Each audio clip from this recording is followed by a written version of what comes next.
Good day, ma'am and sir. This is John Patrick Kilang presenting my topic about developmental cross-sectional study or research. Our methods of developmental research. First is longitudinal research. Second is the cross-sectional research. And the last one is cross-sequential research. So first one, what is longitudinal study?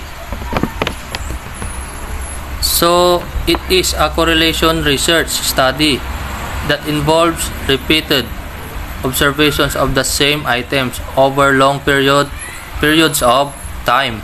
So, where do we use the longitudinal study? We use it in psychology and in medicine. In longitudinal study, there are disadvantages and advantages. So we have 3 disadvantages. Number 1 is the length of time it takes to complete the study. The second, the lack of control, randomization, and standardization. And the last one is less power to detect causal relationship than do experiments. And we have 2 advantages of longitudinal study. More power than cross-sectional studies by virtue of first, excluding time invariant unobserved individual differences. The second one is observing the temporal order of events. Longitudinal study, we have 4 types. One is panel studies. Second, cohort studies. Third, record leakages studies, and the last one is retrospective studies. The first is the panel study.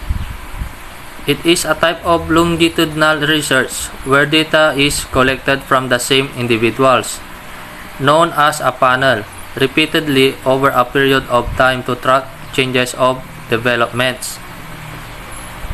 Example is include online opinion panel, which invite members of the public to sign up and then complete regular surveys, and short-term studies whereby people are followed up once or twice after an initial interview. So this is for the individual. So the second type of longitudinal study is the cohort study. Cohort study is a type of longitudinal study, an approach that follows research participants over a period of time. Specifically, cohort studies recruit and follow participants who share a common characteristics such as a particular occupation or demographic similarity. Example, first is Framingham cohort study. Second one is the Swiss HIV cohort study. And the last one, the Danish cohort study of psoriasis and depression. These studies may be prospective, retrospective, or a combination of both of these types. But the most example is the Framingham cohort study. Next is record linkages study. Record linkages studies can be conducted without personal interviews by linking administrative records. For example, benefit receipts or census records for the same individuals over time. Example, the best known examples are birth cohort studies, which follow a group of, for example, linking houses or income data, or to exam results data could be used. The last type of longitudinal study is the retrospective study. A retrospective study are carried out from the present time into the future. Because prospective studies are designed with specific data collection methods It has the advantage of being tailored to collect specific exposure data and may be more complete. For example, a prospective study might follow a group of participants and observe the onset of a disease over a certain period. Next method is the cross-sectional study. Cross-sectional study is a form of a class research method that involves observation of some subset of population of items all at the same time, in which groups can be compared at different ages with respect of independent variables. There are also advantages and disadvantages of cross-sectional study.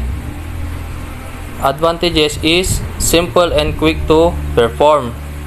The disadvantages of cross-sectional study is the assumptions can be invalid due to the differences between the age ranges. The differences between cross-sectional and longitudinal study. The cross-sectional is studies take place at a single point in time, while longitudinal study involves series of measurements taking over a period of time. So that is the differences of the two. So the last method of developmental research is the cross-sequential study. Cross-sequential study is a comparison of two separate but equivalent longitudinal studies, each covering a different period of time. It combines both longitudinal and cross-sectional methods in an attempt to both shorten the length of the research and minimize developmental assumption. So that's all for the developmental cross-sectional study, and thank you for listening, ma'am and sir.